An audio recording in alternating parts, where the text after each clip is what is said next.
अखिल coat ब्रह्मांड नायक जगाचा चालक मालक असणारा पंढरीश भगवान पांडुरंग परमात्मा, ज्याने 36 वर्ष ज्यांच्या घरी कावडीने पाणी वाहिले असे असणारे गोदावरी तीरी बसलेल्या पैठण गावाचे शांतीचे सागर असणारे शांती ब्रह्म एकनाथ महाराज यांचा 4 चरणाचा उत्कृष्ट असा अभंग आजच्या या कीर्तन रूपी सेवेकरता निवडलेला आहे. संतांचे महात्म्य सांगणारा अभंग आजच्या या कीर्तन रूपी सेवेकरता निवडलेला आहे.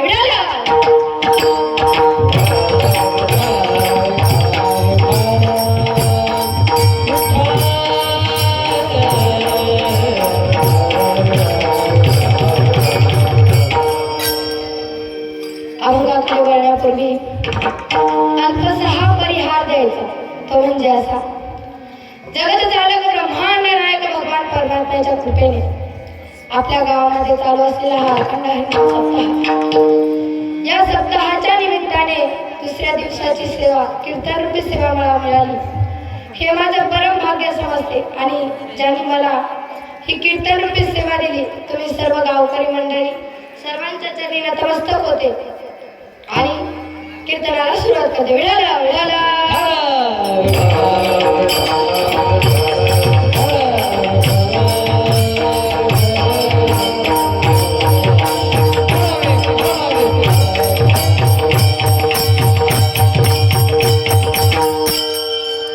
पहिला नमस्कार करते त्या पांडुरंग परमात्म्याला, ज्याने सुंदर अशी सृष्टी निर्माण केली. दुसरा नमस्कार करते माझ्या आई वडिलांना, ज्यांनी मला अनमोलाचा जन्म दिला. आणि खरं म्हणजे तिसरा नमस्कार करते माझ्या गुरुला, ज्यांनी मला अनमोल अशी विद्या दिली त्यांच्याही चरणी नतमस्तक होते. आणि चौथा नमस्कार करते तुम्हा सर्वांना, ज्यांनी मला या ठिकाणी कीर्तन रूपी सेवा दिली. तुम्हा सर्वांच्या चरणी नतमस्तक होते. पण आज मी या नारदाच्या गादीवरती उभी आहे याचं कारण फक्त माझे गुरु हरिभक्त पारायण साध्वी सोनाली दिदी करपे यांच्या आशीर्वादाने आज मी या कीर्तन रूपी सेवेकरता उपस्थित आहे. मस्तक हे पायावरी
सर्वांच्या चरणी नतमस्तक होते. आणि माझ्या या कीर्तनासाठी उपस्थित असणारे म्हणजेच जे 3 वर्षापासून आपण भागवत कथा श्रवण करत आहात, ज्यांच्या मुखातून आपल्याला भागवत कथेचं पुण्य प्राप्त होत आहे अशा असणाऱ्या आमच्या आजीताई, त्यांच्याही चरणी नतमस्तक होते. व गंधर्वासारखे गाणारे आपले शिवाजी महाराज असतील, खरं सांगू ते ज्ञानाहूनही माझे मोठे आहेत, वयाहूनही मोठे आहेत, परंतु माझ्या कीर्तनाला त्यांनी उपस्थित राहावं एवढी तर माझं पुण्य नाहीये, परंतु ते माझ्या कीर्तनाला उपस्थित आहेत. त्यांच्याही चरणी नतमस्तक होते. आणि त्याचबरोबर त्यांच्या बरोबरला जे साथ देणार आहेत, महाराज तुमचं नाव काय? पांडुरंग महाराज असतील, त्यांचेही आवाजही खूप गोड आहे, परंतु कुठेही न कमी पडता जे बरोबर आहेत त्यांच्या साथीला त्यांच्याही चरणी नतमस्तक होते. आणि माझ्या गुरु बहिणी असणाऱ्या संचिताताई असतील, त्याचबरोबर आपले चैतन्य महाराज असतील, सर्वांच्या चरणी नतमस्तक होते. परंतु खरं सांगू का, कीर्तन हे फक्त कीर्तनकाराहून गायनाचार्याहून ठरत नाही. त्याचा मूळ रंग म्हणजे भगवंताचा. त्यांच्या चरणी आपण नाव काय म्हणू? राजू महाराज त्यांच्याही चरणी नतमस्तक होते आणि मी माझ्या कीर्तनाला सुरुवात करते. विठाला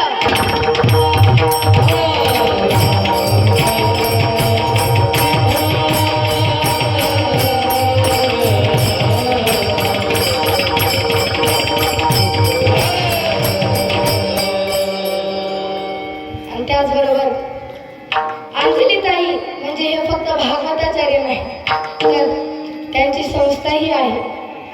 परंतु हे सर्व वारकरी मंडळी म्हणजेच आपल्या गावातले 4-5 मुलं आहेत त्यांच्याजवळ, त्यांच्याकडे शिक्षण घेतात, त्यांना गुरु म्हणून मानतात. खरं सांगू का महाराज, गुरु हे आपल्या जीवनामध्ये पाहिजे. ज्ञान आपल्याला कुठं पण घेता येईल, परंतु ज्ञान गुरु जेवढं गुढ सांगतो तेवढं दुसरं कोणीच सांगू शकत नाही. बाहेरचे काय सांगतात हो, याचं हे कर त्याचं कर ते कर, परंतु गुरु तसं सांगत नाही. गुरु आपल्याला भगवंताची प्राप्ती करून देतात. तीच भगवंताची प्राप्ती करण्यासाठी सर्व बाळगोपाळ या ठिकाणी उपस्थित आहेत. त्यांच्याही चरणी नतमस्तक होते आणि तुम्हा सर्व गावकरी मंडळींच्या चरणी पुन्हा एकदा नतमस्तक होते आणि मी माझ्या कीर्तनाला सुरुवात करते.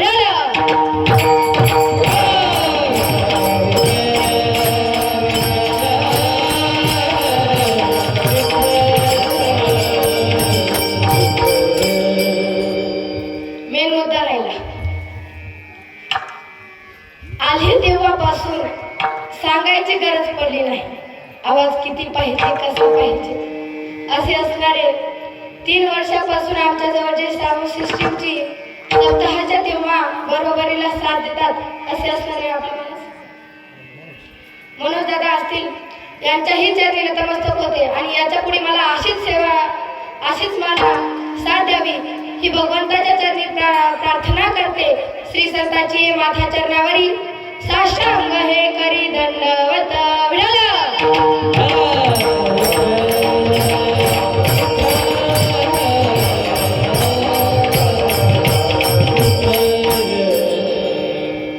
आणि माझ्या कीर्तनाला आवर्जून उपस्थित असणारे आमचे मामा असतील, त्यांच्याही चरणी नतमस्तक होते.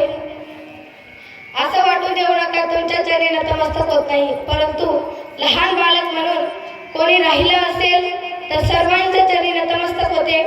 एक वाक्य म्हणते आणि मी माझ्या कीर्तनाला सुरुवात करते. महादेवाच्या पिंडीवर बेल वाहते वाकून, महादेवाच्या पिंडीवर बेल वाहते वाकून तुम्हा सर्वांच्या चरणी नतमस्तक होते. ज्ञानोबा तुकोबारायांचं नाव राखून विठाला विठाला.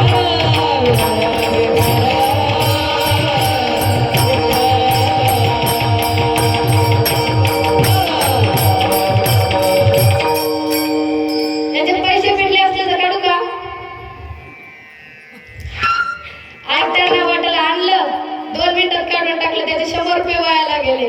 असं होऊ नये, कारण की मलाही गरमी होती म्हणून हार काढून ठेवते. विठाला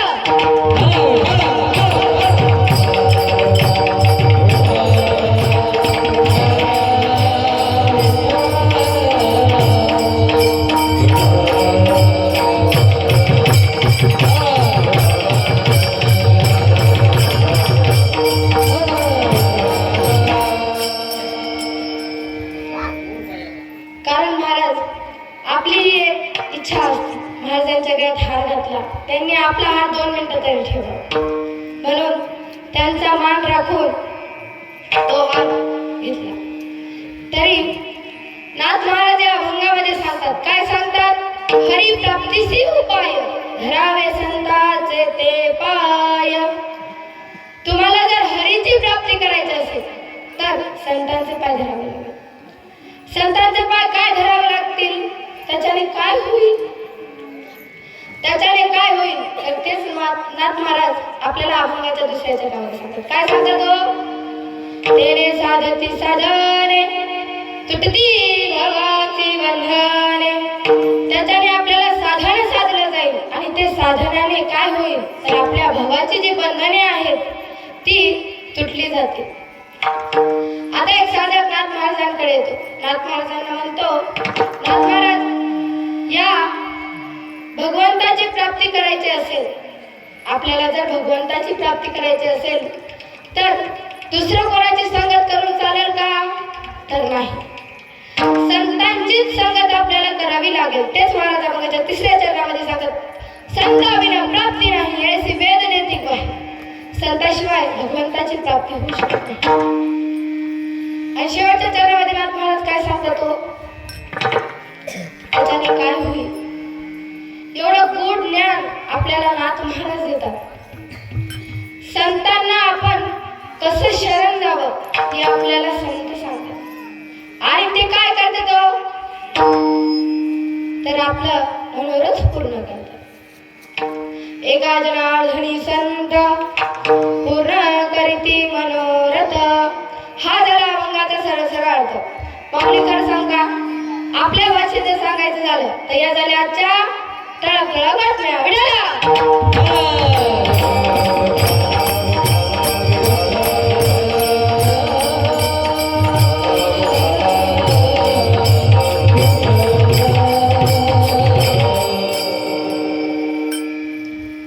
आजचा अभंग हा नाथ महाराजांचा आहे.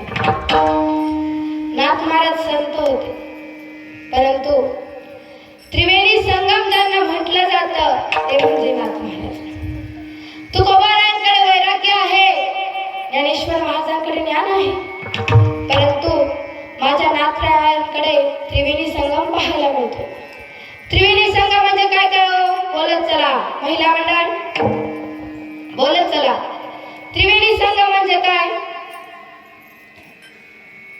त्रिवेणी संगम म्हणजे श्रीमंत, शांत, संत हे तिन्ही एकत्र येतात, त्याला एकनाथ महाराज म्हणतात. एकनाथ महाराजांना त्रिवेणी संगम म्हटलं जातं. आता एकनाथ महाराज श्रीमंत कसे होते हो? खरं सांगा.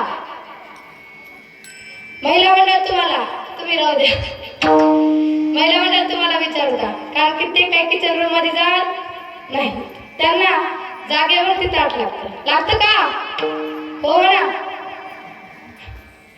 तर त्यांना जागेवरती ताट लागतं, त्यांना काही माहिती नसतं. परंतु आपल्या सणाला दिवाळीला जे काही आपले सण असतील त्या सणाला आपण देवाला पुरणपोळीचा किती नैवेद्य घालतो? जवळ येऊ का मी? जवळ येऊ का? बोलत चला. आपण सणाच्या दिवशी देवाला किती तळहाता एवढा नैवेद्य असतो का? कोण ताट भरून वाढतं बरं नैवेद्य? वाढतं का कोणी? आणि आपण किती खातो? पुरुष म्हणा आता तुमच्याकडं, आपण किती खातो? आपण एवढं खातो, निवद एवढं दाखवतो. बघा आज बघा काय म्हणते, निवद एवढं दाखवतो, पण तू खातो केवढा? एवढं खातात का? तर आपण ताट भरून पोळी खातो, परंतु देवाला किती नैवेद्य ठेवतो?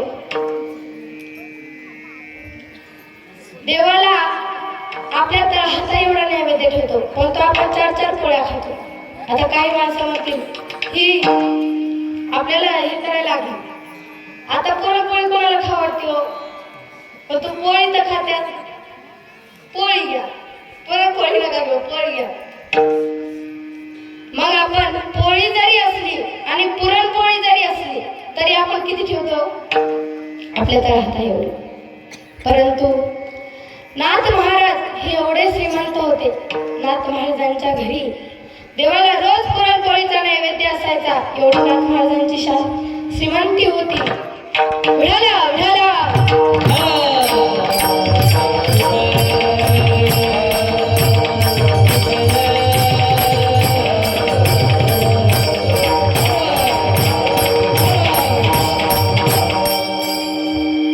नाथ महाराजांची श्रीमंती ही त्या काळातली, आताच्या काळातले 1 लाख म्हणजे त्या काळातल्या 1000, आताच्या काळातले 1 लाख म्हणजे त्या काळातला 1000. परंतु त्या काळामध्ये एकनाथ महाराज रोज देवाला पुरणपोळीचा नैवेद्य खाऊ घालायचे. एवढी नाथ महाराजांची श्रीमंत होती. 4 चोर नाथ महाराजांच्या घरी चोरी करण्यासाठी आले. आता चोरी करण्यासाठी आणले म्हणल्याच्या नंतर नामस्मरण करत बसतील का हो? बसतील का? तर आपण कोणाच्या घरी चोरी करण्यासाठी गेलो तर आपण नामस्मरण करत बसू का? करणार. त्या चोरांनी नाथ महाराजांच्या घरी शोधाशोध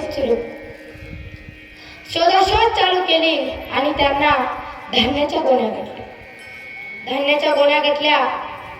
ते चौघं होते. एकाने दुसऱ्याचं दिलं, तिसऱ्याने दुसऱ्याचं दिलं आणि चौथ्याने तिसऱ्याचं दिलं. आता तिघांचं भेटलं. राहिला कोण? एक. बोलत चला बर का. राहिला कोण? मी का तुम्ही? तर राहिला तो एकटा. तो त्यांना आवाज देतो, मी तुमच्या पाठीवरती उचलून दिला तर मला कोण उचलून देणार? नाथ महाराज म्हणतात. काय त्यांचा अधिकार असेल? नाथ महाराज म्हणतात, एवढी कशाला काळजी करतो? मी आहे ना. नाथ महाराज त्या चोराच्या पाठीवर स्वतः धान्याची गोणी त्यांच्या पाठीवरती उचलून देतात. एवढी नाथ महाराजांची श्रीमंती होती. आपण जर असं तर काय केलं असतं? बोलत चला. आपण काय केलं असतं? काय आवाज येत नाही? आपण त्यांना तिथेच आणलं असतं. परंतु नाथ महाराजांची श्रीमंती, त्यांना ते दान करत होते का? तर आपल्याकडे आहे ते दुसऱ्यांना थोडं तरी द्यावं, लई नाही, थोडं तरी द्यावं. या याच्याने नाथ महाराजांनी त्यांच्या पाठीवरती ती धान्याची गोणी उचलून दिली. एवढी नाथ महाराजांची श्रीमंती होती. आता नाथ महाराजांची शांतता पाहायला गेलो तर नाथ महाराज हे एवढे शांतीब्रह्म होते. एका यवनाने त्यांच्या अंगावर थुंकावं आणि नाथ महाराज शांत बसावे. यवन अंगावरी थुंकला, प्रसाद देऊनी मुक्ता केला, प्रसाद देऊनी मुक्ता केला, प्रसाद देऊनी मुक्ता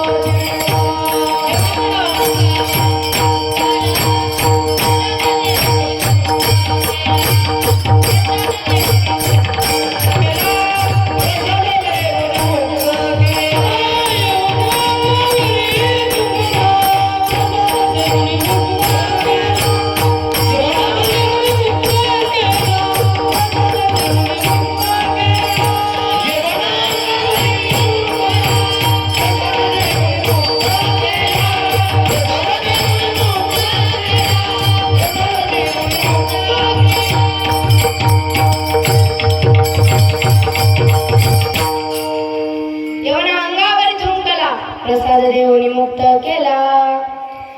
यवन एक बार नाही तर 108 वेळेस त्या नाथ महाराजांच्या अंगावरती थुंकला. आता खरे सांगा माऊली, आपण जर त्या जागी असतो तर त्याला किती शिवे दिले असतं. परंतु नाथ महाराजांची शांतता ही भंग करण्यासाठी तो यवन त्यांच्या अंगावरती थुंकत होता.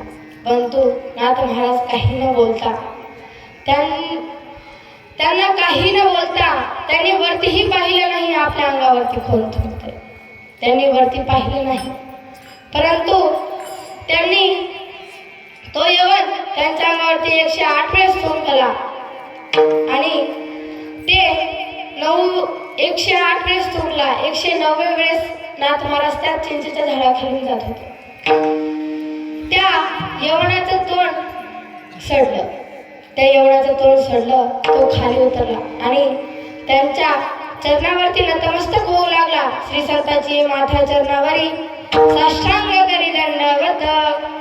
तो यवन त्यांच्या चरणी नतमस्तक झाला का? तर तेही संतांचेच पाय होते.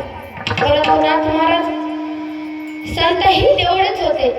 आता आपला आजचा अभंगच आहे, हरिप्राप्तीसी उपाय धरावे संता तेथे पाय. आता त्या यवनाने त्यांच्या चरणावरती नतमस्तक केलं आणि माफी मागू लागला. नाथ महाराज म्हणाले, तुझ्यामुळे मी एवढा आळशीली आहे की तुझ्यामुळे आज मला 108 वेळेस गंगेचं स्नान घडलं. मी एवढा आशेला आहे की तुझ्यामुळे आज मला 108 वेळेस त्या गंगेचं स्नान घडलं. म्हणून नाथ महाराजांनी त्यांना प्रसाद देऊन मुक्त केला. एवढा अंगावर झोंकला, प्रसाद देऊन मुक्त केला. एवढी माझ्या नाथ महाराजांची शांती होती. आता नाथ महाराज संत होते. तर लास्टच म्हणजे संत होते. तर संत कसे होते हो? तर या वारकरी संप्रदायाचा खांब म्हणजे नाथ महाराज. या वारकरी संप्रदायाचा खांब झाले आणि या वारकरी संप्रदायाला एकनाथी भागवत भारुडांची रचना केली. आता तुम्हाला वाटेल भारुड म्हणजे काय हो? वाटतं का? तर जाऊ द्या, झोपेतून जागं व्हावं यासाठी म्हणजे भारुड. तर आपण थोडे भारुड घेऊता आणि आपल्या कीर्तनाला चालू ठेवू. या शेजारीना बरं नाही केलं ग बायो, मला पंढरीला नेलं ग बायो, मला पंढरीला नेलं ग बायो,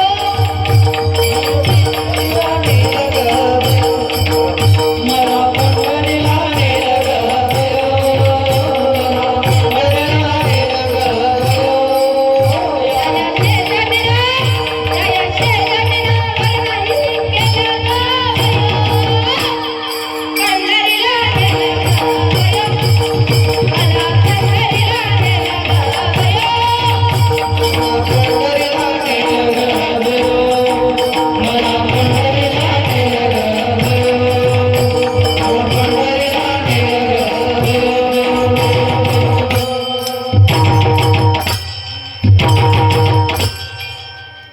सर्वांसाठी एकदा टाळ्या वाजवा. मेन म्हणजे मृदंगाचार्यासाठी. एवढी माझ्या नाथ महाराज संत होते. त्यांनी भारुडांची रचना केली. एकनाथी भागवत या वारकरी संप्रदायाला दिले. एवढे नाथ महाराज संत होते. आता आपला मुद्दाच काय आहे हो? संतांचे पाठ. महाभारतातला एक दृष्टांत सांगते. दृष्टांत म्हणून नाही तर तुम्हाला समजावं, पटावं, रुचावं, पचावं यासाठी तुम्हा सर्वांना महाभारतातला एक दृष्टांत सांगते. एक वेळेस महाभारतामध्ये खेळ खेळला जायचा. त्याच्यामध्ये कौरव होते, शकुनी मामा होता आणि काची पांडवही होते. सगळेजण असताना शकुनी मामाने काही विचार न करता त्यांचं खोटं बोलून, त्यांना फसवून त्यांच्याकडून सगळं हिरावून घेतलं. धन, त्यांची गादी हे सगळं त्यांच्याकडून आता राहिले होत्या. त्यांनी पाचे पांडव तेही त्या डावामध्ये हरले होते. त्यांनाही त्यांच्या स्वाधीन जावं लागलं. का? तर त्या खेळामुळे. आता त्यांनी खेळ खेळला. कसा खेळावं? असा नाही विटू दांडू, तसा नाही. तर तो फासाचा डाव होता. माझ्या भगवान श्रीकृष्णाने सुद्धा खेळ खेळले, परंतु कोणता? विटू दांडू. परंतु त्या शकुनी मामाने फासेचा डाव लावला आणि त्यांच्याकडे काहीच नव्हतं. आता लास्टला राहिल्या म्हणजे त्या म्हणजे द्रौपदी माता.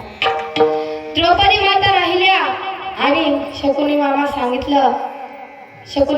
सांगितलं द्रौपदी राहिली, तिला डावावर लावावं लागेल, नाहीतर तुम्हाला हिनवलं जाईल. म्हणून अर्जुनाला ते काही करता येत नव्हतं. त्यांनी द्रौपदी मातेला डावावरती लावलं. शकुनी मामा पुन्हा खोटं बोलून तो डाव जिंकला. त्यांना तो डाव जिंकला आणि त्या दुर्योधनाने दुःशासनाला आज्ञा दिली, जा दुर्योधना आणि त्या द्रौपदीला घेऊन ये. दुःशासन गेला. पाहिलं तर माझ्या द्रौपदी माता नामस्मरण करत होत्या. काय करत होत्या हो? नामस्मरण करत होत्या. आपणही थोडं नामस्मरण करू आणि पुढे जाऊ. श्री कृष्ण गोविंद हरे मुरारी हे नाथ नारायण वासुदेवा. श्री कृष्ण गोविंद हरे मुरारी हे नाथ नारायण वासुदेवा. कृष्ण गोविंद हरे मुरारी हे नाथ नारायण वासुदेवा. कृष्ण गोविंद हरे मुरारी हे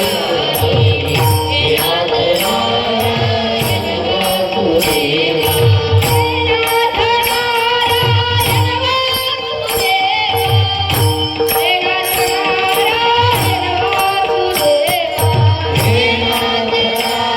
वासुदेवा.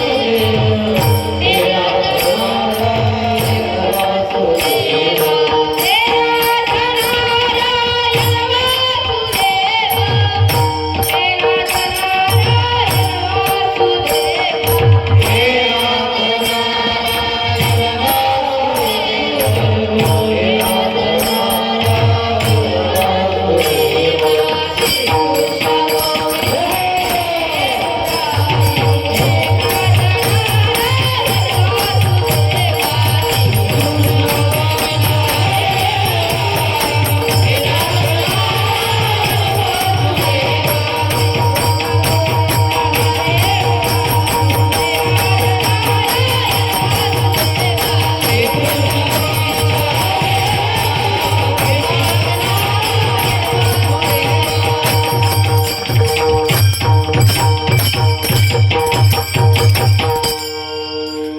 द्रौपदी माता नामस्मरण करत होत्या.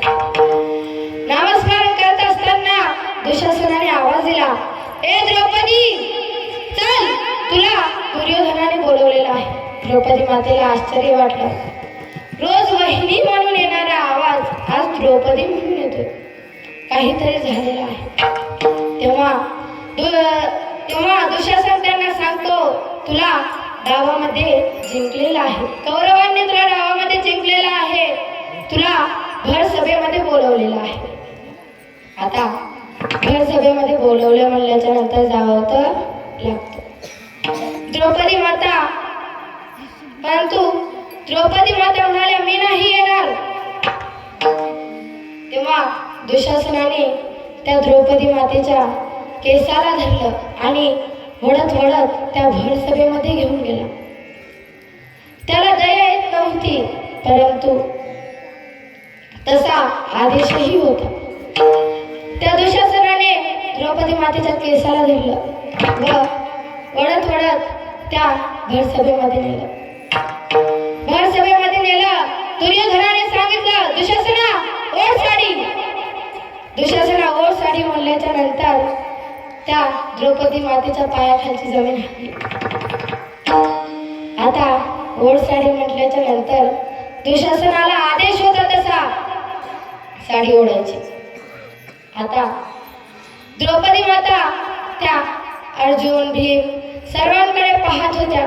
पाची पांडवांकडे पाहत होत्या तर त्यांच्या मनाखाली घालून होत्या. त्यांना काही बोलता येत नव्हतं, कारण की त्यांनी त्या द्रौपदी मातेला डावावरती लावलेलं होतं. तिथे द्रोणाचार्य होते, पितामह होते, परंतु त्यांना काही करता येत नव्हतं. दुःशासनाने पदर ओढला आणि साडी ओढायला सुरू केली. द्रौपदी मातेने उंच हात घेतले आणि म्हणायला लागल्या, ओठे गुंतलासी द्वारकेच्या ओठे गुंतलासी द्वारकेच्या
त्या यशस्वीने साडी ओढायला सुरू केली.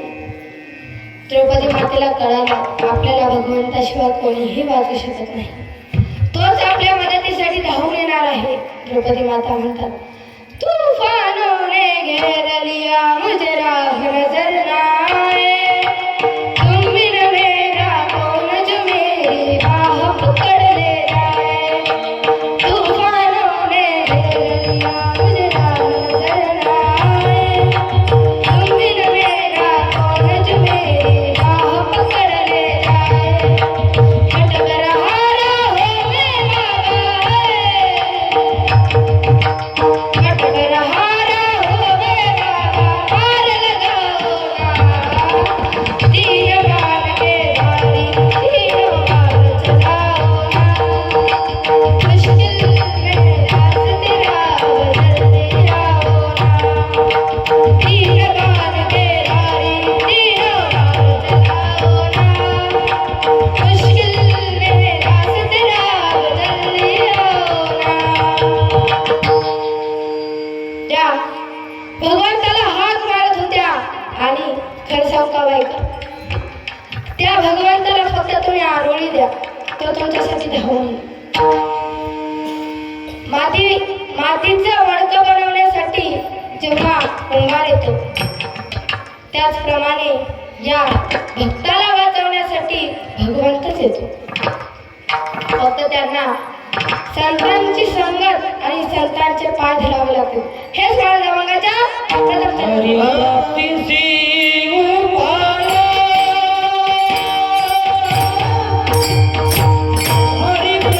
हरिभक्तीसी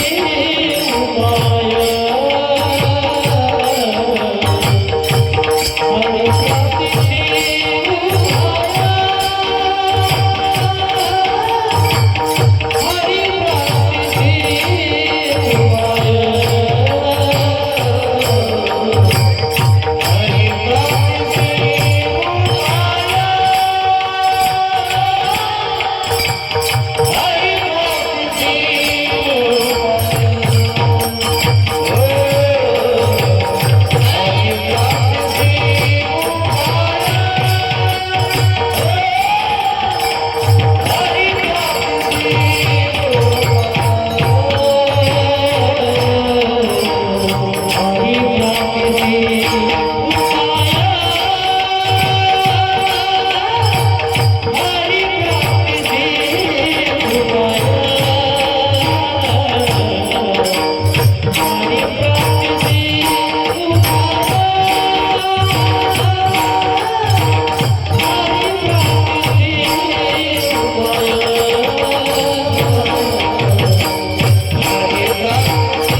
प्राप्ती झाली, संतांची संगत झाली.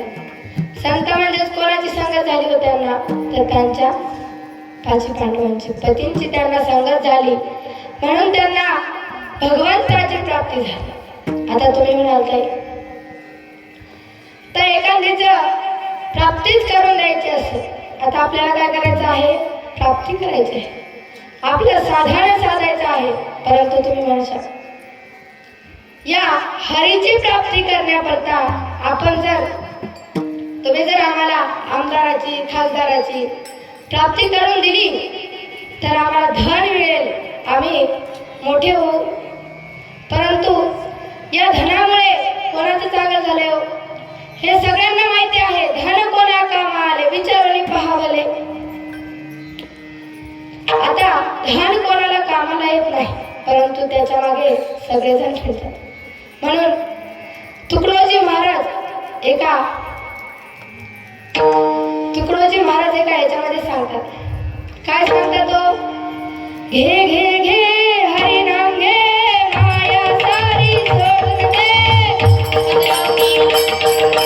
घे घे घे हरी नाम घे, माया सारी सोडून दे.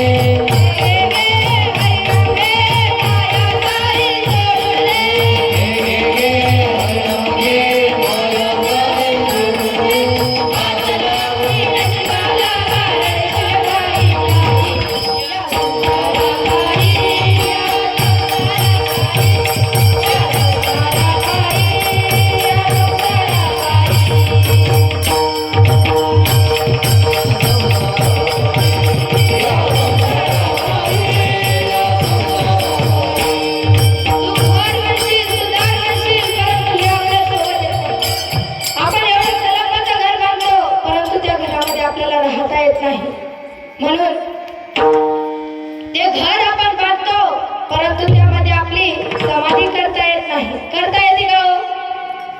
ज्याने मोठे मोठे घर बांधले त्याला कुठे राहावं लागलं, गेल्याच्यानंतर त्यांची समाधी बांधली का त्या घरामध्ये? तू म्हणशील घर दार हे इथेच राहील सार, मेल्यावरती आपले घर गावाच्या बाहेर. तुका मने जाती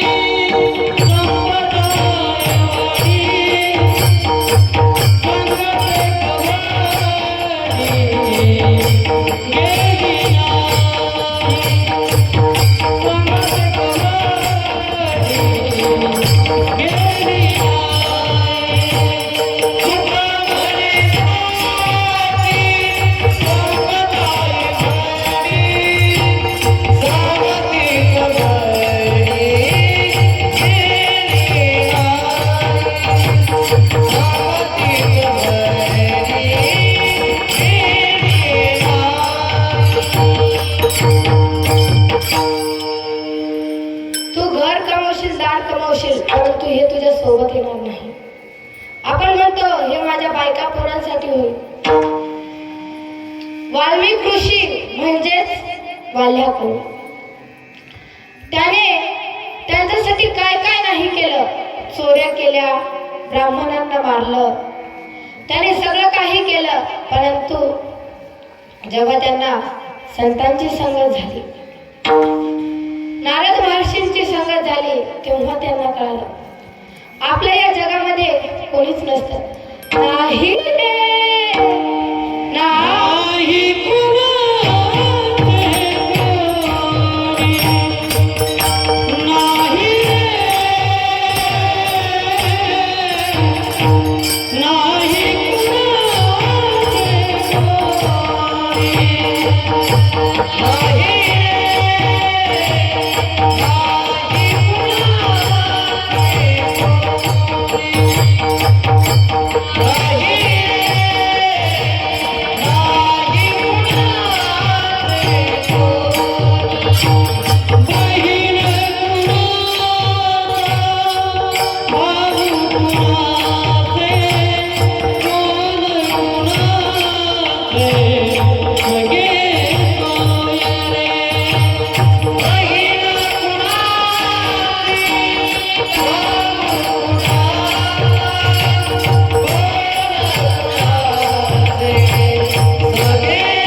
महापौर त्या वाल्ह्या कोळीला कळालं आपल्या या जगामध्ये कोणीच नाही, तेव्हा तो धावत धावत नारद महर्षींकडे जातो.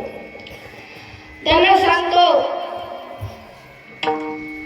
सांगतो महाराज, माझ्या या दुःखामध्ये कोणीच सामील होऊ शकत नाही, आपले कोणीच नसतात.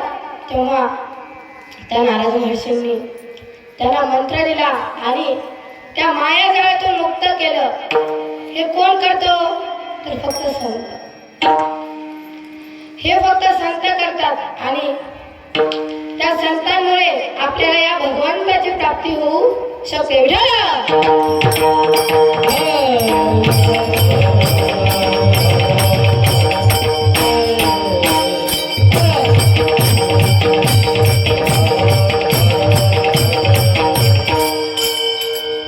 या संतांमुळे आपल्याला भगवंताची प्राप्ती होऊ शकते. परंतु दोन, कोणाला सोबत नेता आले का कोणाला नेता? एखाद्याने धन कमवलं, सगळं घर भरवलं, परंतु ते त्याला सोबत येता आलं का? कोणालाच धन सोबत येत नाही. एक असाच सावकार होता, त्याला अहंकार होता, माझ्याकडे धन आहे, माझ्याकडे धन आहे. असा तो सावकार. एक भिकारी त्याच्या दारामध्ये आला. त्याने आधीच नौकर ठेवलेला होता. त्याने नौकर ठेवला, जो कोणी भिकारी येईल त्याला पाठवून द्यायचा. त्याने नौकर लावला. तो भिकारी त्याच्या दारामध्ये गेला. पाहिलं तर नौकर झोपलेला होता. नौकर झोपलेला होता. तो सरळ त्या घरामध्ये गेला. त्या घरामध्ये गेला आणि त्या सावकाराजवळ गेला. सावकाराने पाहिलं हा भिकारी इथं काय करतोय. तेव्हा त्याने त्या भिकाऱ्याला मारलं आणि त्याला वाईट साईड बोलू लागलं. विचारलं नौकर नव्हता का?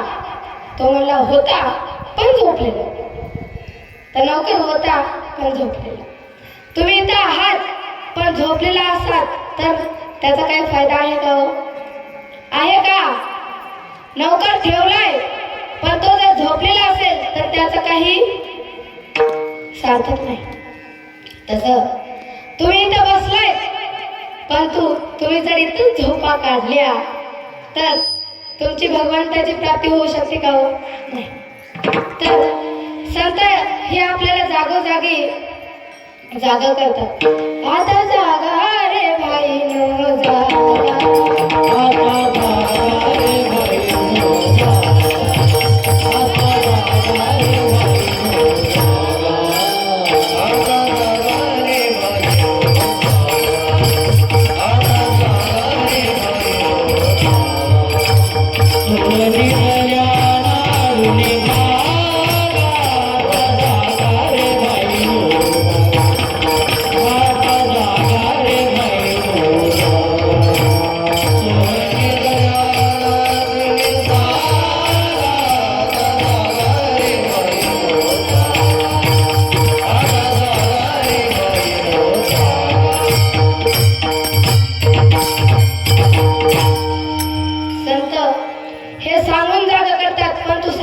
त्याच्या कानाखाली दिली आणि सांगितलं तुला मी याच्यासाठी पैसे देतो का?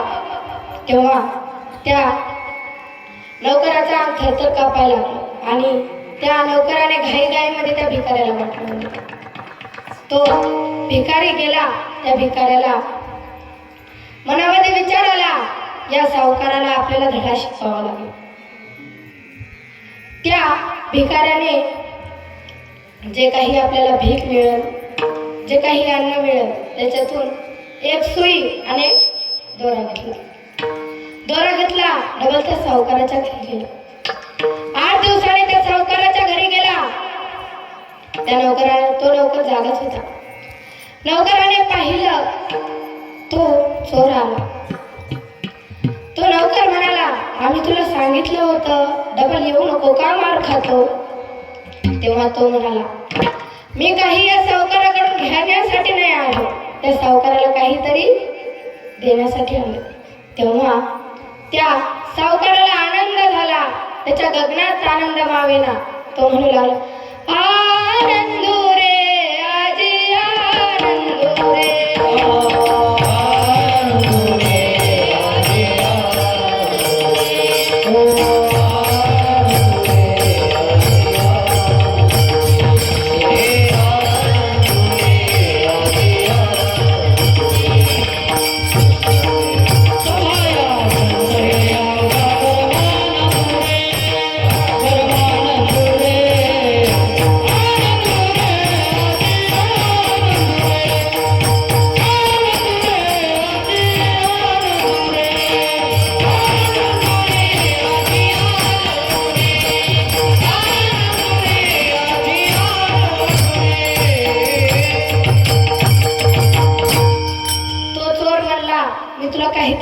देण्यासाठी आलो. त्याला तेव्हा सभाही आपल्याला तरी परमात्मा दिसायला लागला.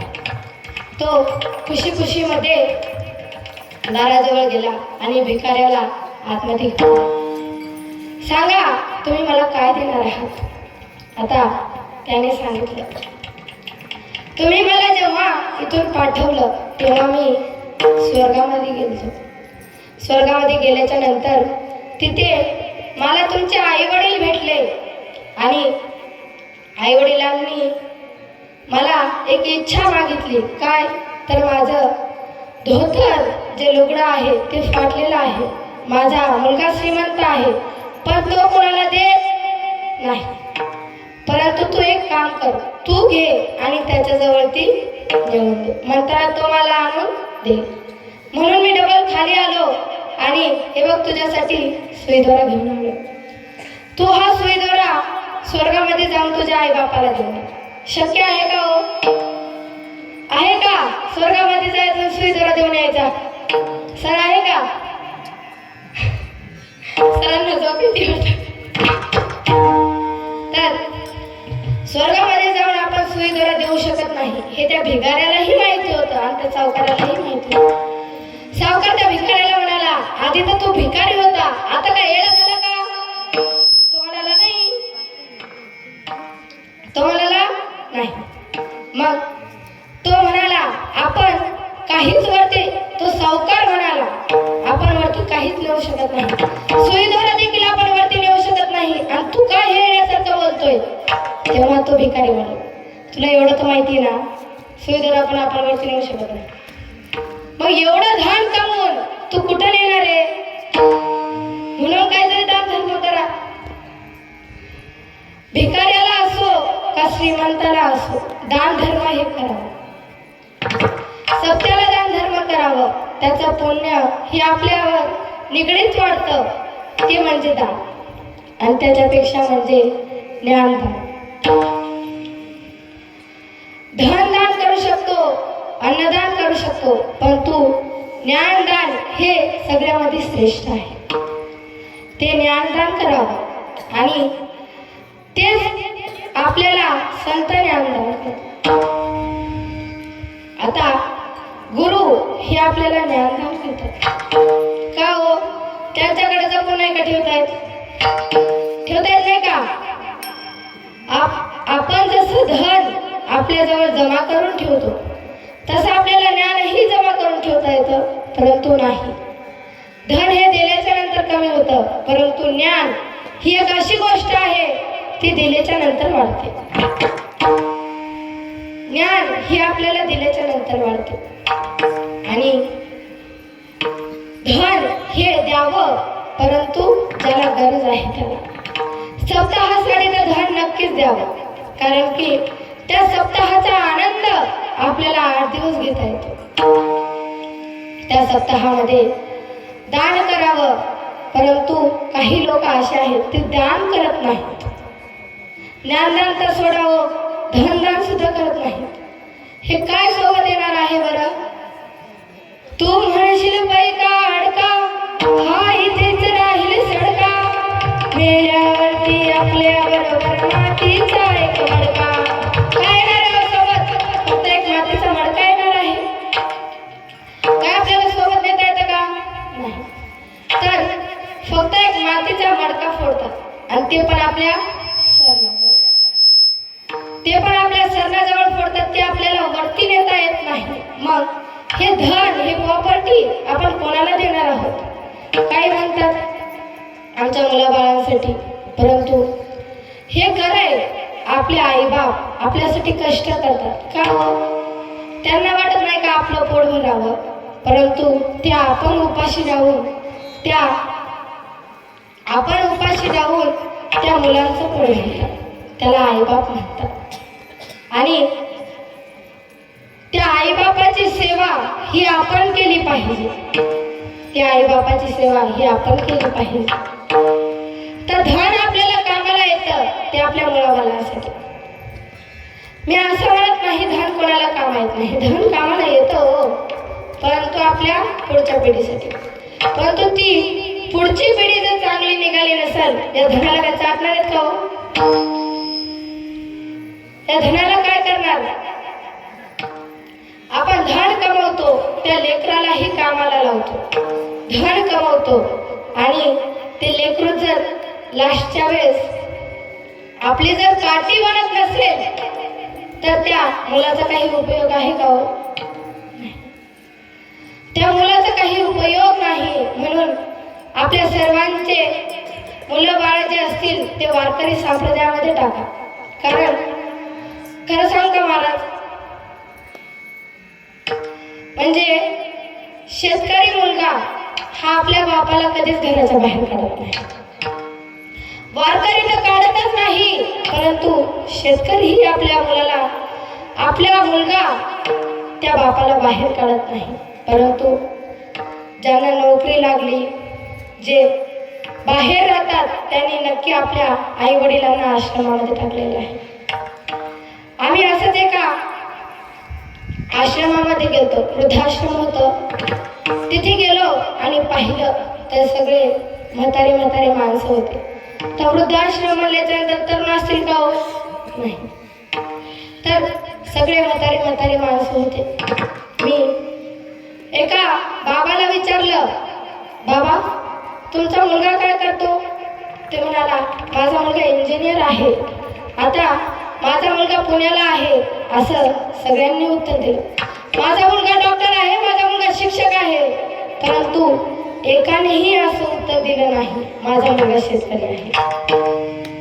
एकानेही असं उत्तर दिलं नाही की माझा मुलगा शेतकरी आहे. कारण की शेतकऱ्याचा बाप हा वृद्धाश्रमामध्ये गेला नाही आणि याच्या पुढे गेलाही नाही पाहिजे. शेतकऱ्यांचं एवढं महत्व आहे बाबा. शेतकरी आपल्या बापाला घराच्या बाहेर काढत नाही का? तर त्याला माहिती आहे आपल्या बापाने आपल्यासाठी काय केलं आहे. त्याला माहिती आहे आपल्या आईने आपल्यासाठी किती कष्ट सोसले आहे. खरं सांगू का, आपण म्हणतो आई मायेचा सागर, परंतु मी म्हणते आई मायेचा सागर ही सत्य आहे कहाणी.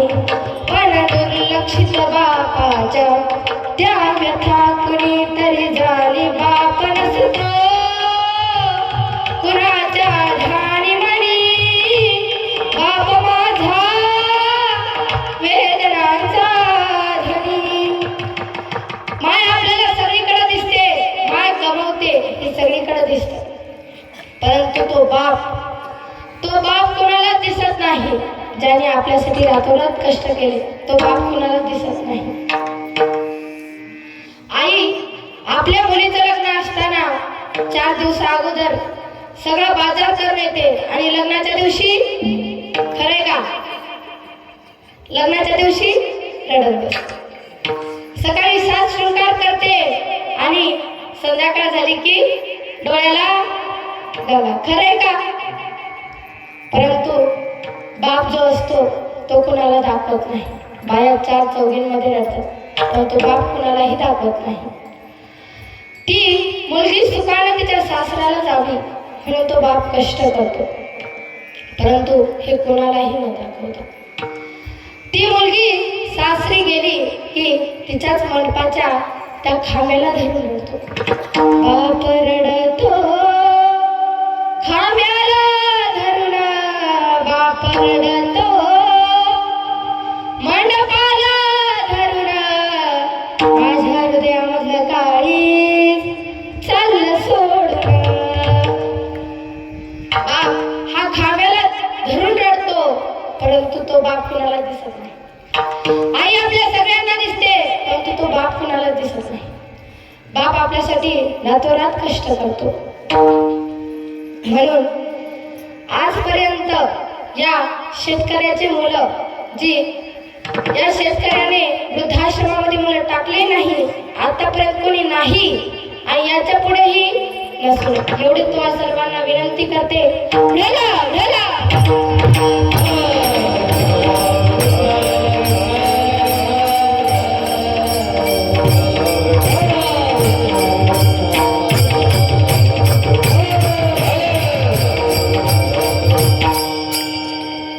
तो बाप आपल्यासाठी धन कमवतो, ते आपल्यासाठीच कमवतो, परंतु जे वरचं आहे असंच एक आमच्या बाजूला एका ब्राह्मणाचं घर आहे. ब्राह्मणाचं घर आहे आणि त्याच्या पलीकडे सावकाराचं घर आहे. त्या राजाने तिथल्या प्रधानाला विचारलं, काय हो प्रधानजी, आपल्या इथं किती पिढ्या पुढचेपर्यंत धन आहे? तो म्हणाला, 12 पिढ्या पुरतील एवढं धन आहे. परंतु तो राजा म्हणाला, असं कसं जमल? आपल्याला 13 पिढ्या त्या धनावरती घालवायच्या आहेत. मग त्या 3ऱ्या पिढीसाठी आपण धन कमवू. तेव्हा त्या प्रधानजीने त्यांना युक्ती सुचवली. त्यांना सांगितलं की तुम्ही धन दुसऱ्यांना द्या, ते धन वाढतं, कमी होत नाही, ते वाढतं. तेव्हा त्या प्रधानजीने सांगितलं, आपल्या बाजूलाच एक ब्राह्मणाचं घर आहे, त्या ब्राह्मणाला आपण धन देऊ, म्हणजेच आपलं धन वाढेल. तो राजा होता आणि त्या ब्राह्मणाच्या घरी गेला. आवाज दिली, ब्राह्मण, ब्राह्मणजी बाहेर या. ते बाहेर आले आणि त्यांना सांगितलं, एवढं धन मी तुमच्यासाठी आणलेलं आहे, तुम्ही याचा स्वीकार करावा. तो ब्राह्मण मध्ये आपल्या बायकोला विचारतो, आपल्या आजच्या जेवणापुरतं झाले का ग? तेव्हा त्याची पत्नी म्हणते, आजच्या पुरतं आपलं जेवण झाले. मग तेव्हा तो ब्राह्मण म्हणतो, आम्हाला उद्याची काही गरज नाही, आम्हाला आजच्या पुरतं धन झालं. याला ब्राह्मण म्हणतात, याला संत म्हणतात. ज्यांना या धनाची अपेक्षा नसते त्यांना संत म्हणतात. हेच माझ्या अभंगाच्या दुसऱ्याचे नाव. तेने साधते साधने, तेने साधते साधने, तेने साधते साधने,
अपेक्षा नसती की आपल्याला हे धन कमवून ठेवायचं आहे. त्यांना आजच्या पुरतं तरी झालं तरी बघ, परंतु आपल्याला एवढी लाज आहे की आपल्याला वाटतं आपलं त्याच्यात सुख आहे. आपलं त्याच्यात सुख आहे का हो? तर नाही. आपण त्या धनामध्ये आपलं सुख मानतो, परंतु संत नाही म्हणतो. का तर उडाला उडाला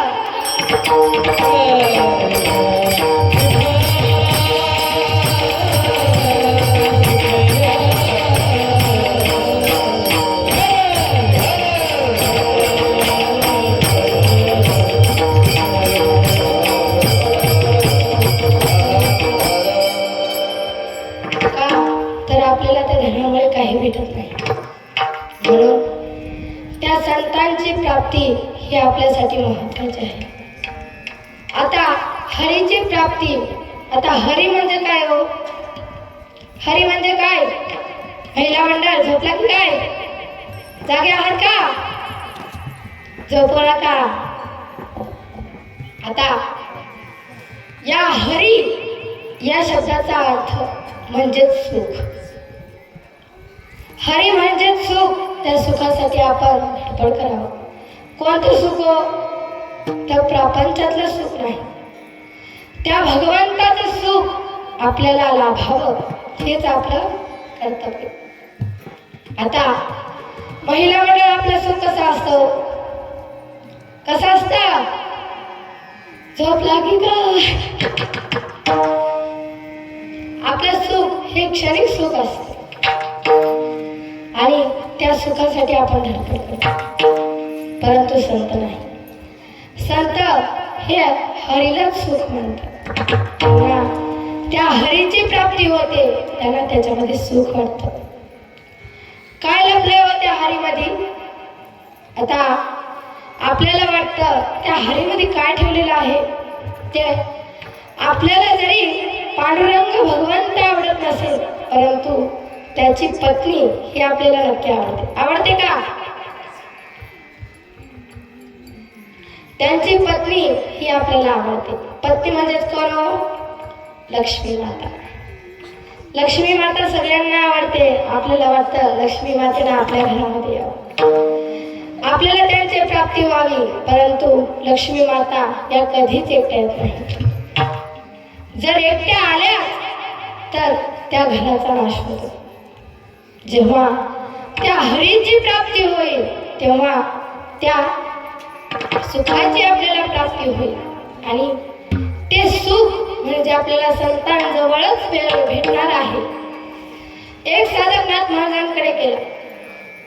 आम्ही संतांची प्राप्ती केली, आम्ही सर्व काही केलं, पण आम्हाला सुख लाभत नाही. सुख कशाला म्हणतात? मीराबाई जेव्हा भजन करत होत्या त्याला सुख मिळतं. मीराबाई भजन करत होत्या, श्री कृष्ण गोविंद हरे मुरारी हे नाथ नारायण वासुदेव. श्री कृष्ण गोविंद हरे मुरारी हे नाथ नारायण वासुदेव. कृष्ण गोविंद हरे मुरारी हे नाथ नारायण वासुदेव.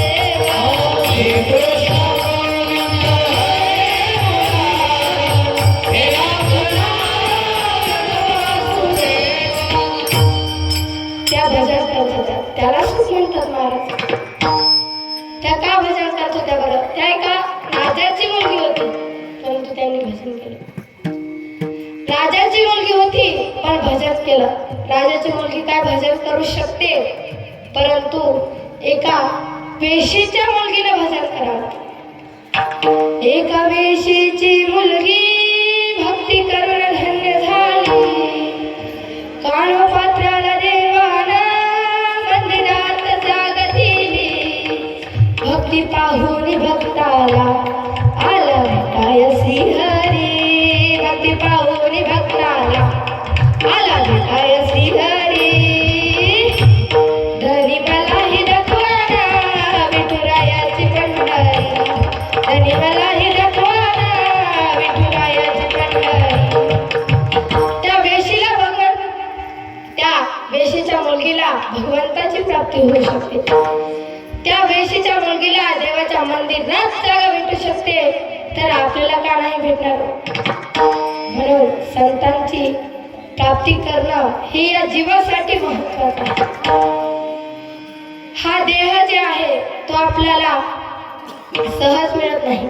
त्या देहाचं काहीतरी पुण्य करावं आणि ते देह समर्पित करत असताना भगवंताचे नाम. हा देह नाशिवंत आहे. हा देह कधीतरी जाणार आहे, परंतु आपल्याला त्याच्याबद्दल लाज होतो. नाशिवंत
हे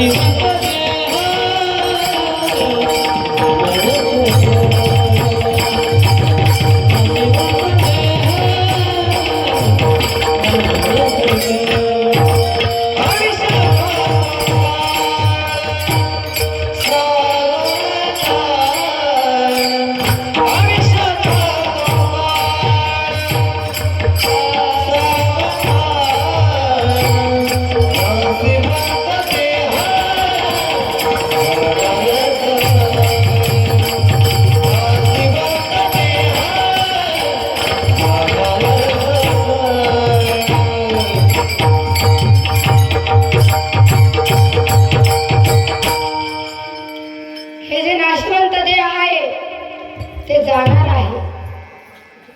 हे देवाने आपल्याला दिलंय तर याचं काहीतरी सार्थक करा. म्हणून म्हणतात हरीचं नाव घे हे आपल्याला संत उपाय सांगतात. परंतु तो साधकनाथ महाराजांना म्हणतो, महाराज आपल्याला जर हरीची प्राप्ती करायची असेल तर आपल्याला दुसरं कोणाची संगत धरून नाही का चालणार. परंतु असं वेदामध्ये लिहिलेलं आहे की संतांच्या प्राप्तीनंच आपल्याला हरीची प्राप्ती होऊ शकते. तेच महाराजांच्या तिसरे संताविना प्राप्ती नाही.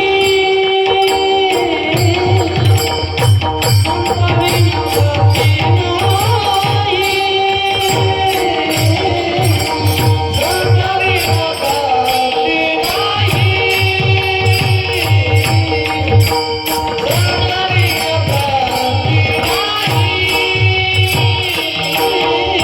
संताविना प्राप्ती नाही.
संतांशिवाय आपल्याला हरीची प्राप्ती होऊ शकत नाही.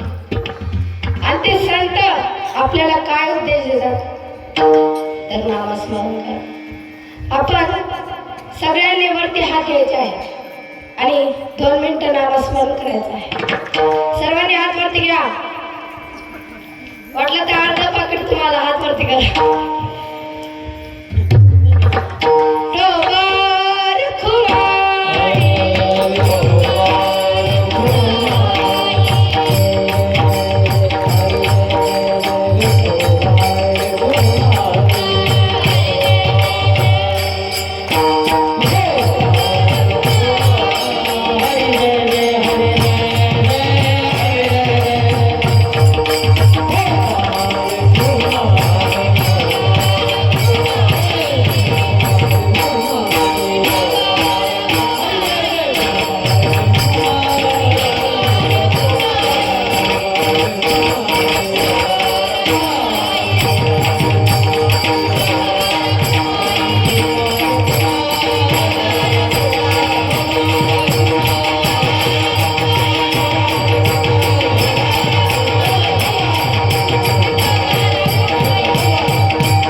जय हो.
आता आपल्याला संतांची ही प्राप्ती करायची आहे, परंतु आता तुम्ही म्हणाल मी राजा आहे, मला संतांची प्राप्ती करायची काय गरज आहे? माझ्याकडे धन आहे, मला संतांची प्राप्ती करायची काय गरज आहे? परंतु त्या संतांचं पाय धरणं हे सर्वांचं कर्तव्य आहे. तेवढे पुरंदराचे राजे होते, परंतु त्यांनी तुकोबारांचे पाय धरावेत. काय ते मावळे होते, मावळे त्या छत्रपती शिवाजी महाराजांच्या पायाचे धूळ होते, परंतु त्यांनी त्या छत्रपती शिवाजी महाराजांनी तुकोबारांचे पाय धरावे आणि तुकोबारांना गुरु करावा. अरे मावळे पण असे होते की त्या छत्रपती शिवाजी महाराजांना डोक्यावर नव्हते नाचवत, तर त्यांचा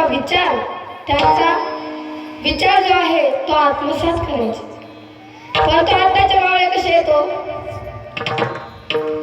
आधीचे मावळे लवकर उठे, पळायला सुटे, लवकर उठे, लढायला सुटे, तलवार तुटे पर पीछे नाही हटे.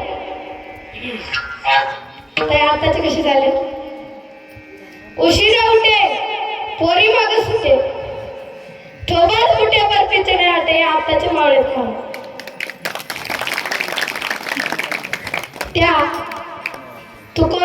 त्या छत्रपती शिवाजी महाराजांनी त्या तुकोबारायांचे पाय धरावे. एवढा माझ्या तुकोबारायांचा, एवढा संतांचा अधिकार आहे. आणि त्या छत्रपती शिवाजी महाराजांचे मावळे, अरे मावळे तरी असे बना, घरचे पण अशी करा. पानी पीना है तो मटके से पियो, पानी पीना है तो मटके से पियो. इस खाली गिलास में क्या रखा है? इस खाली गिलास में क्या रखा है? प्यार करना है तो मेरे छत्रपति शिवाजी महाराज से करो. इन लड़कियों में क्या रखा है? जर प्यारच करायचा असेल तर माझ्या छत्रपती शिवाजी महाराजांवर करा. या पोरीमध्ये काय ठेवले हो? परंतु वयाच्या मानानुसार लग्न हे करावं लागतं हे मान्य आहे, परंतु जेव्हा तरुण अवस्थेत असतो तेव्हा छत्रपती शिवाजी महाराजांची मावळ्यांप्रमाणे सेवा करावी. त्यांना डोक्यावर घेऊन नाचू नये, तर त्यांचे विचार आत्मसात करावेत. आणि या छत्रपती शिवाजी महाराजांनी त्या तुकोबारांना गुरु करावं. हे संत जे आहेत ते यांना म्हणतात. आणि या संतांनी त्यांचं जे काही मनोरथ असेल ते पूर्ण करावं. एका जनार्दनी संत,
संतांचं महात्म्य हे एवढं आहे की त्यांच्या दर्शनानं आपल्याला फळ प्राप्त होतं.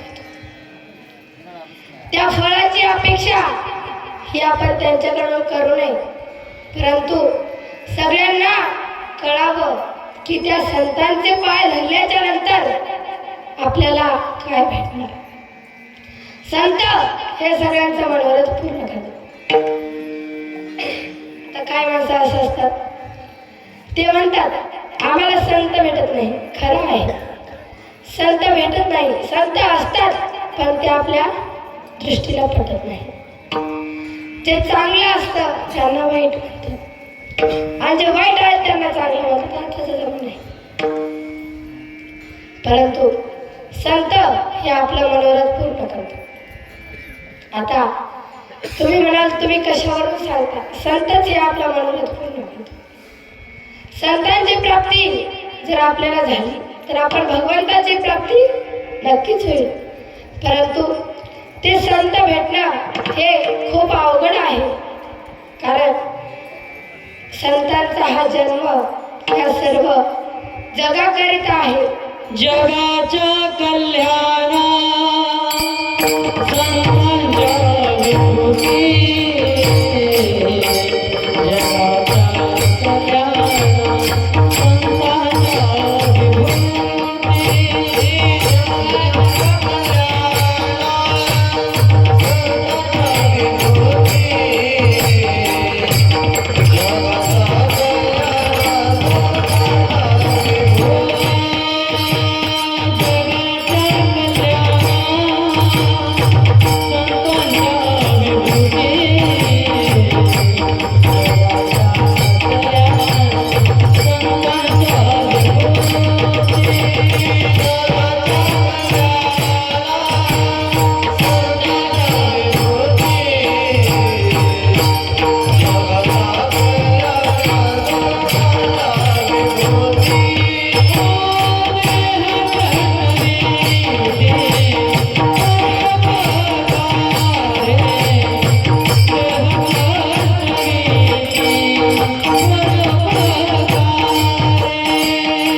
जगाच्या कल्याणाकरिता संत हे आपलं सर्व जगाच्या कल्याणाकरिता हे संत असतात. परंतु या संतांची संगत करणे हे खूप अवघड असते. परंतु त्यांच्यापर्यंत जाण्याचा, आता भगवंताकडे जाण्याचा एकमेव मार्ग जसा संत आहे तसा संताकडे जाण्याचा एकमेव मार्ग म्हणजे गुरु. ते म्हणतात ना, गुरु हा संत कुळीचा राजा, गुरु हा संत कुळीचा राजा, गुरु हा संत कुळीचा राजा, गुरु हा संत कुळीचा राजा, गुरु हा संत कुळीचा राजा, गुरु हा संत कुळीचा राजा, गुरु हा गुरु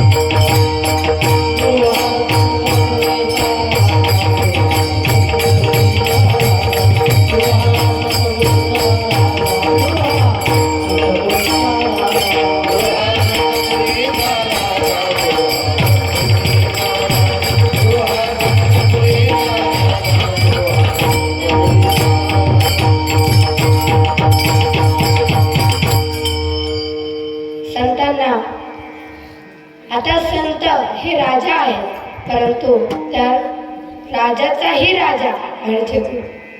त्या गुरुची आपल्याला, त्या संतांची प्राप्ती करायची असेल तर आपल्याला गुरुची प्राप्ती करावी लागेल. जरी आपण 14 वर्ष जगू द्या, परंतु त्या जीवनामध्ये जर गुरु नसला तर ते आयुष्य वायाला जातं. हे मुक्ताबाईंनी समजून सांगितलं. चांगदेव महाराज हे 14 वर्ष जगले, परंतु त्यांनी गुरु केलेला नव्हता. म्हणून ज्या दिवशी मुक्ताबाईंनी त्यांना गुरु केला तेव्हा चांगदेव महाराज गुरुपुत्र झालो मुक्ताईचा.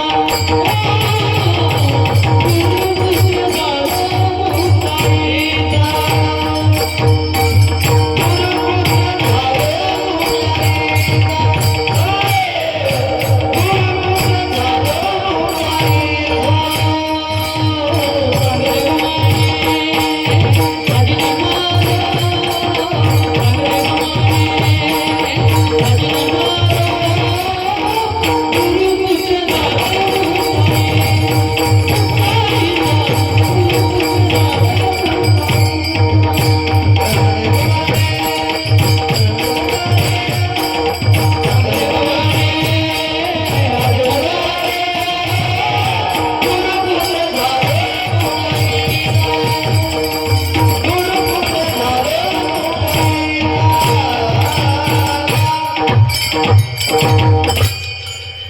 त्या 14 वर्ष जगलेल्या चांगदेव महाराजांनी म्हणावं, गुरुपुत्र झालं मुक्ताईचा.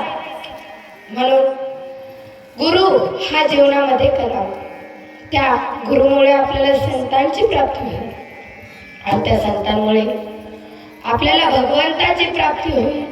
आणि त्या भगवंताची प्राप्ती करण्यासाठी सर्वांनी नामस्मरण करायचं आहे. गळ्यामध्ये तुळशीची माळ घाला. आषाढी कार्तिकी पंढरीची वारी करा. जाता जाता एवढं सांगून जाते, 3 गोष्टी या कधीच करू नये. 3 गोष्टी या कराव्यात आणि 3 गोष्टी या कधीच करू नये. आता व्यसन हे कधीच करू नये. त्या व्यसनामुळे काहींची जिंदगी बरबाद झाली. एवढा अनमोल देह आणि या देहाची राख रांगोळी करणारं ते व्यसन, त्या व्यसनाला आधी आपल्यापासून दूर करा, तेव्हा आपल्याला या सप्ताहामध्ये येण्याची ताकद होईल. आणि दुसरं म्हणजे आपल्या आईवडिलांची सेवा. अरे पुंडलिकाने एवढे पाप केले, जेव्हा त्यांना पापाचा घडा भरला आणि त्याने आपल्या आईवडिलांची सेवा केली, तेव्हा त्यांच्यासाठी संत भेटले नाही तर देव स्वतः येऊन त्यांच्यासाठी थांबला. एवढं आपल्या आईवडिलांचं सामर्थ्य आहे.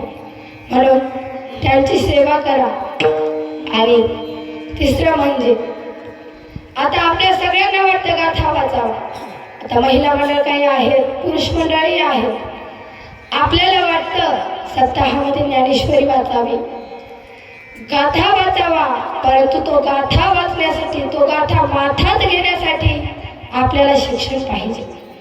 म्हणून शिक्षणाकडे दुर्लक्ष करू नका. आणि जेव्हा जेव्हा त्या शाळेमध्ये जाण्याची वेळ पडेल तर शाळेमध्ये जा. हा इथं सांगण्याचा उपाय नाही, परंतु जे वडील आहेत ते शाळेमध्ये जात नाही का, तर आपल्या मुलांना फुकट भेटतंय त्याच्यावरती. परंतु ज्याला पैसे टाकून जेवढी किंमत वाटते तेवढी फुकट भेटली त्याला किंमत वाटत नाही. म्हणून त्या शाळेकडे दुर्लक्ष करू नका. जेव्हा वाचाल तेव्हा वाचा. म्हणून त्या शाळेकडे दुर्लक्ष करू नका. आणि माझं एवढं तर पुण्य नाही की हरिभक्त पारायण भागवताचार्य अंजलीताईने माझ्या कीर्तनाला यावं, एवढं माझं भाग्य नाहीये. परंतु त्या आज या माझ्या कीर्तनासाठी उपस्थित आहेत. त्यांच्या चरणी नतमस्तक होते.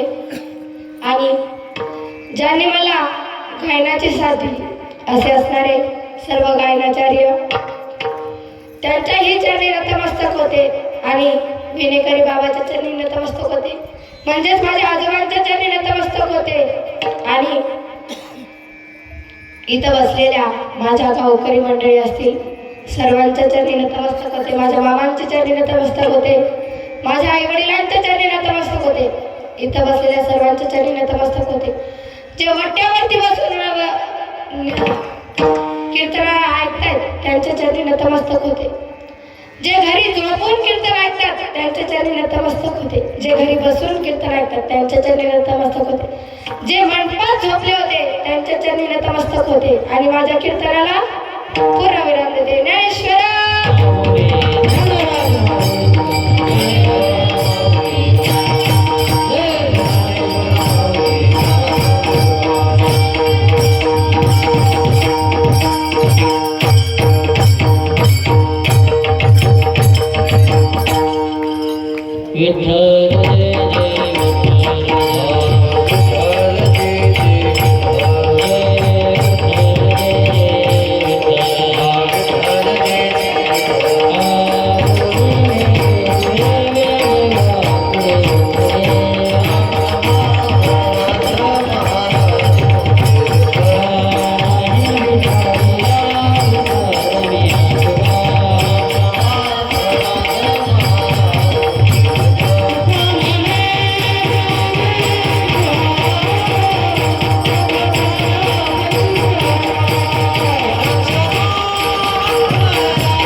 Oh.